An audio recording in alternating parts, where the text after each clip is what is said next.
Two possibilities exist. Either we are alone in the universe, or we are not. Both are equally terrifying.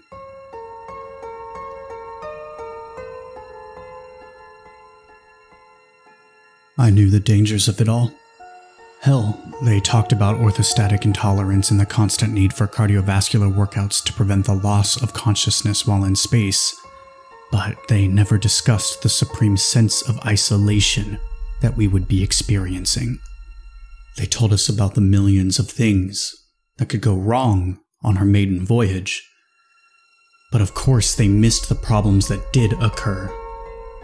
It was problems such as these that left everyone except for me dead, and resulted in our ship being set adrift in the cold vacuum of space. They never told us about the chance that cryopreservation would malfunction and freeze most of our crew to death. And they failed to mention the effect that space travel would have on bacteria, making it essentially superpowered.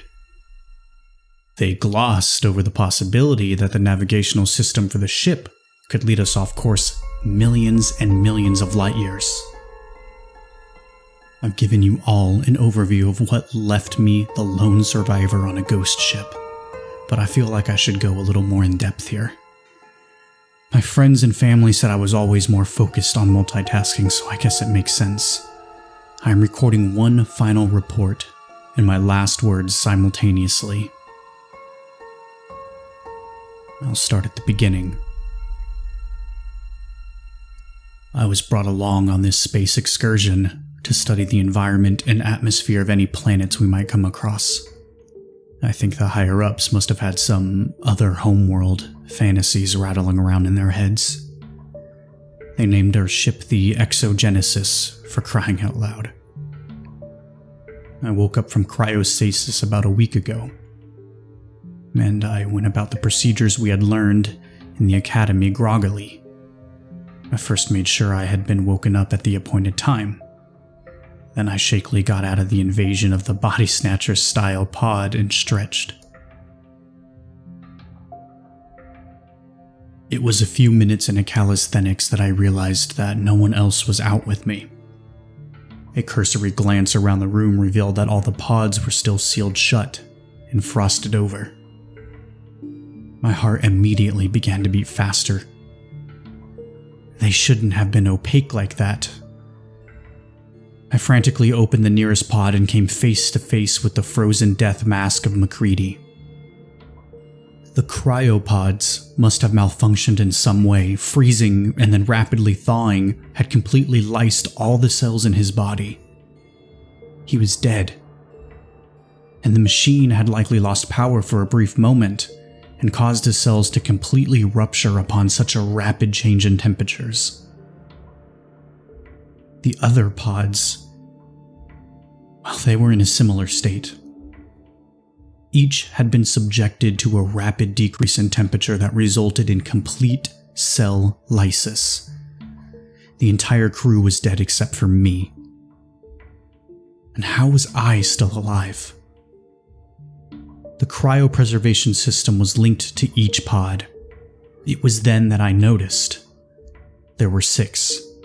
Kelvin, the psychologist, MacCready the navigator, Adams the captain, Ripley the warrant officer, me, the environmental scientist, and Hall. The cryopod for Cheryl Hall was open. Somehow, Cheryl Hall had escaped the fate that befell the others. I shambled out of the cryostasis room, still not fully in control of my faculties, and down an empty corridor. I went towards the flight deck, praying that I could find some answers to the questions that were piling up. Unfortunately, it was empty. I looked over the navigational log and found another question. Why were we 6 months off course? Whatever had prompted me to agree to this 2-year expedition quickly evaporated. Most of the crew was dead, and we were millions, if not billions of miles away from assistance, and I had never felt so alone in my life.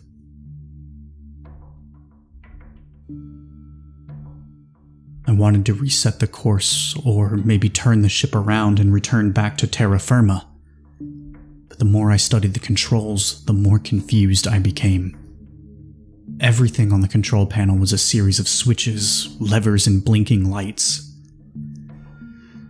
In other words, it was literally rocket science. I was worried that pressing random buttons could completely screw us over, and the only thing I managed to discern from my investigation was that the course had been manually changed. Was there someone else on this ship besides Cheryl and me? My only hope was finding Cheryl and working out this madness together.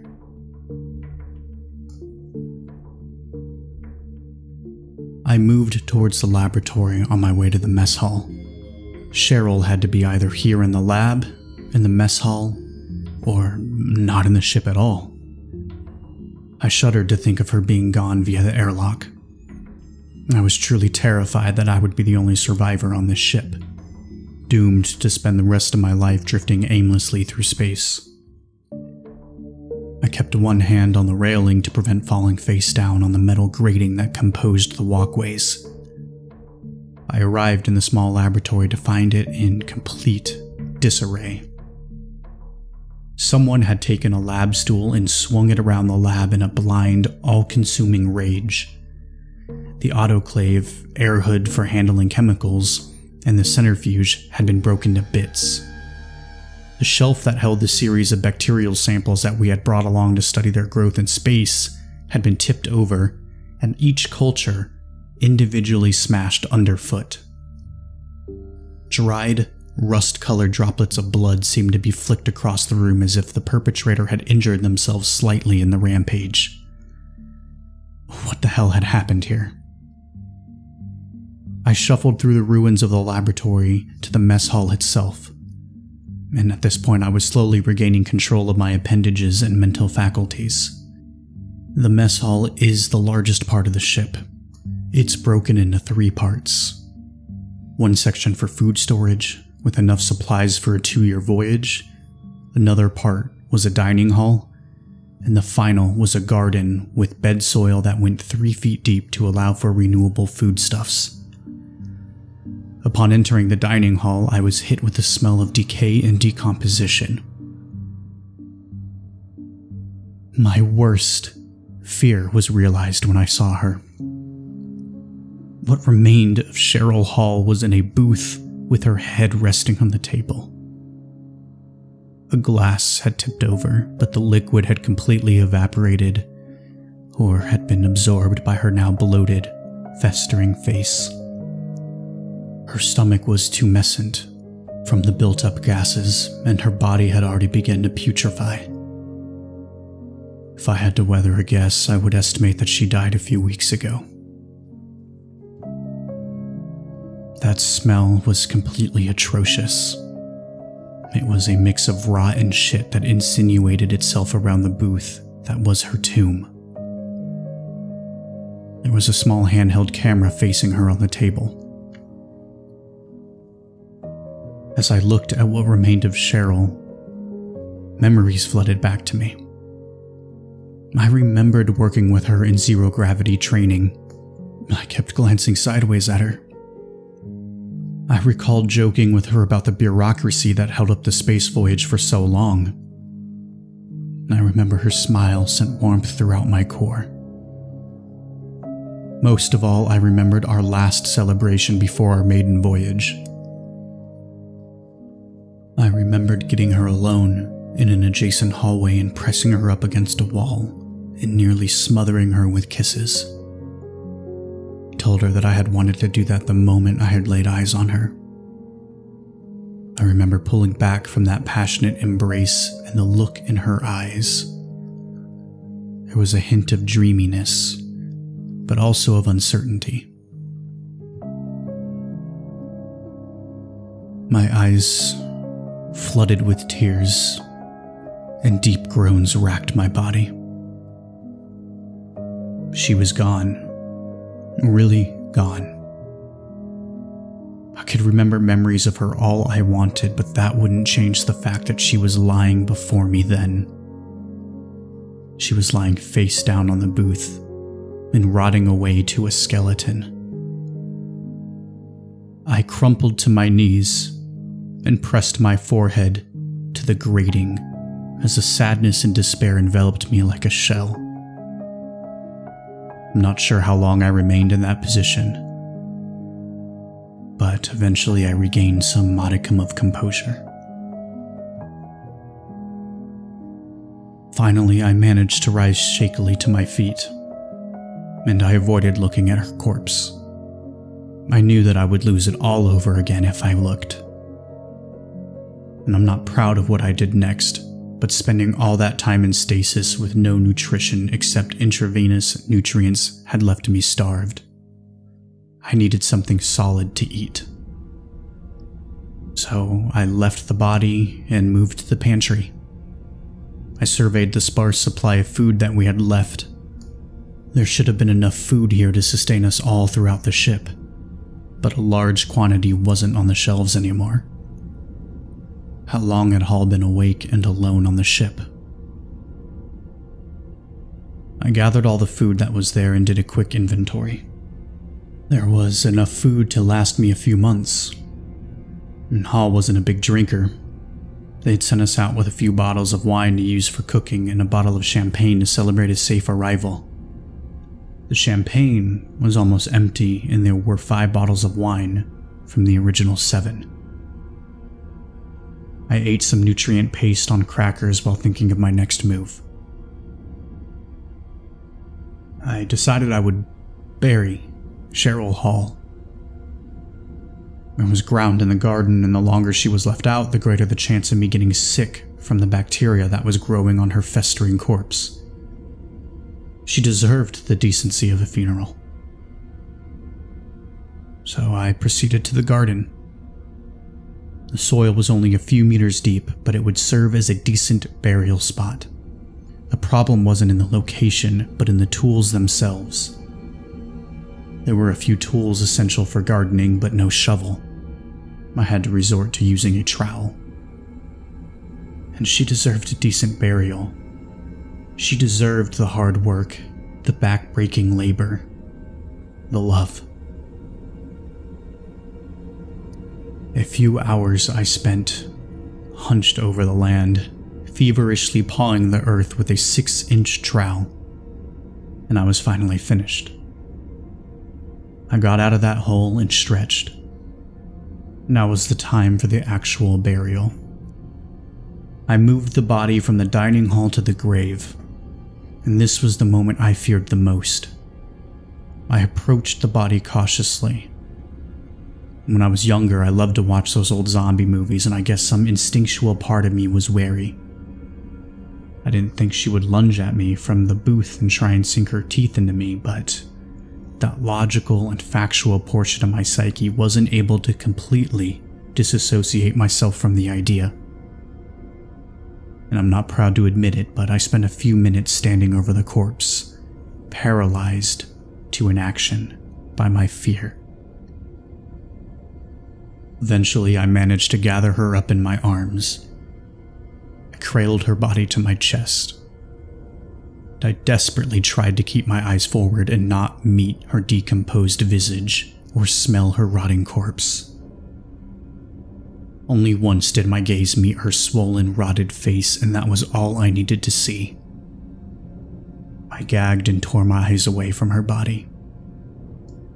I carefully moved towards the open grave, and I'm not the strongest of people, but I managed to get her to the grave, though I was panting and sweating heavily.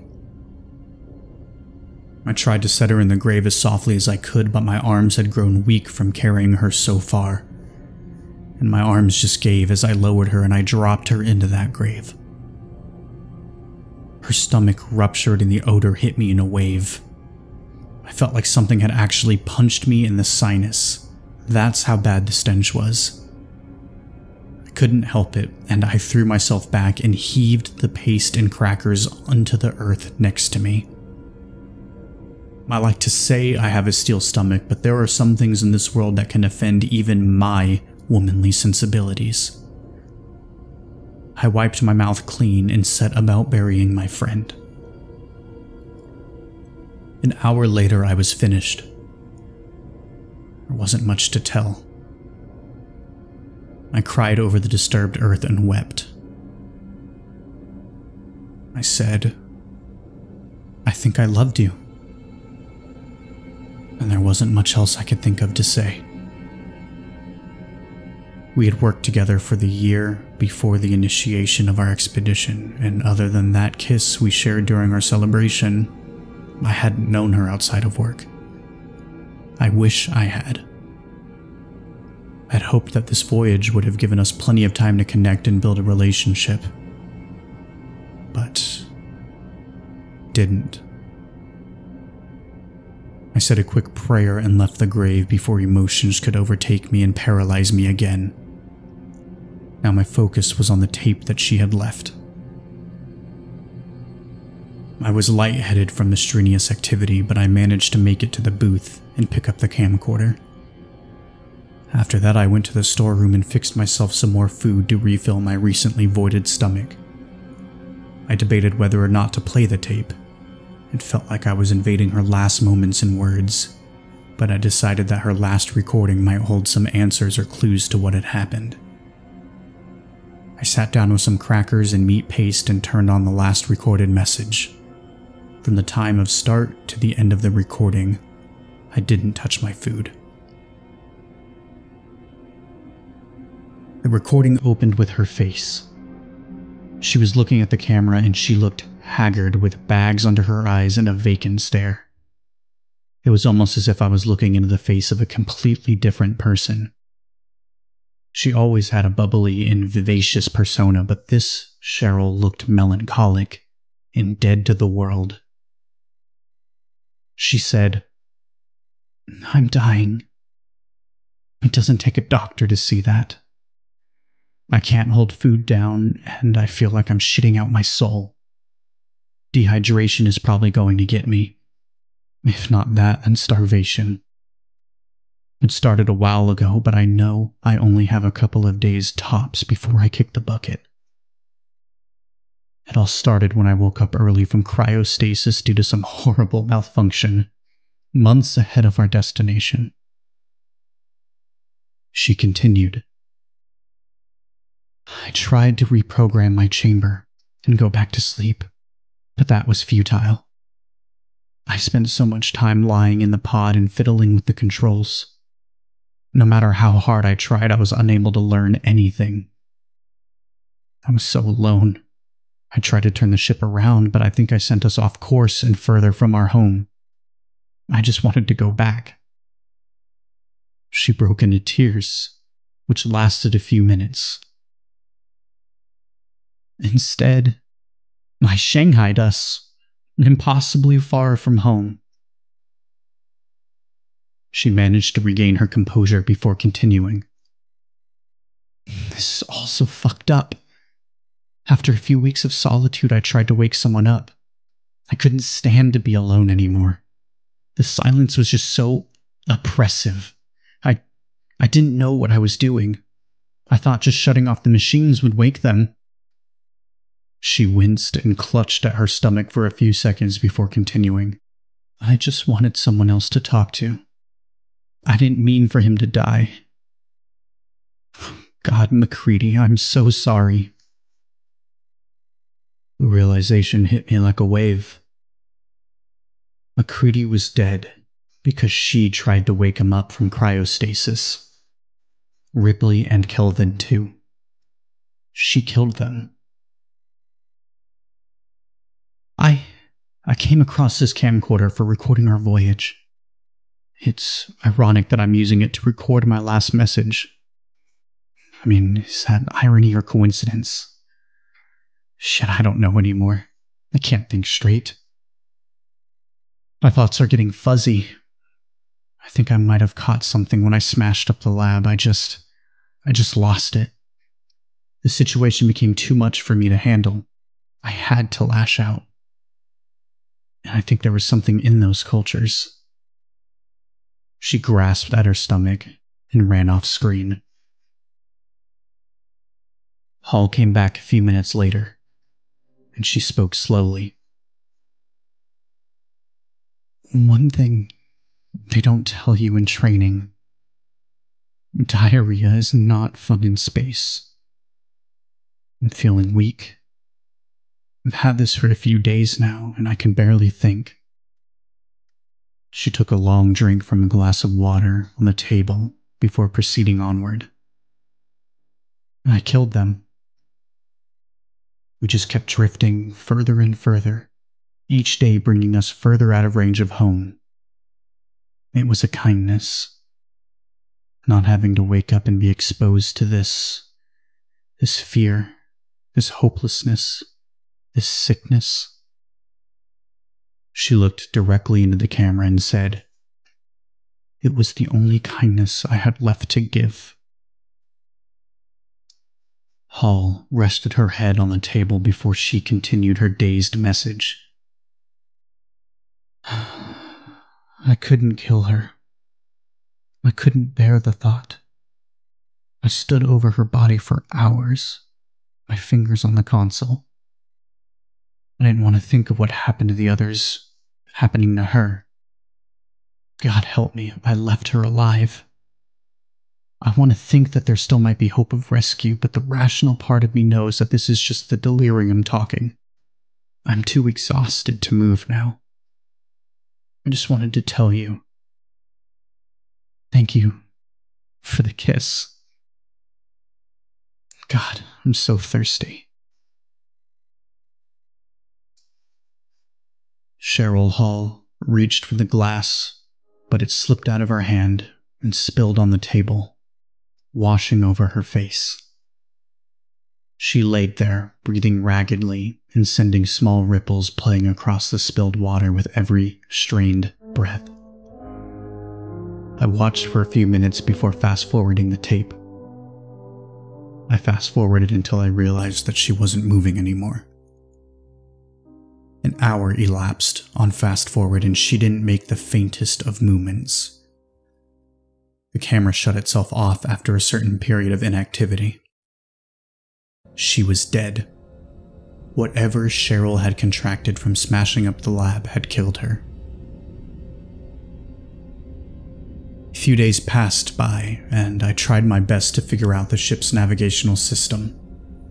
I wasn't suited for the task. There was no point in randomly pressing buttons, and I couldn't find any manuals or guides to the controls. The exogenesis seemed damned to spend eternity drifting through space without destination.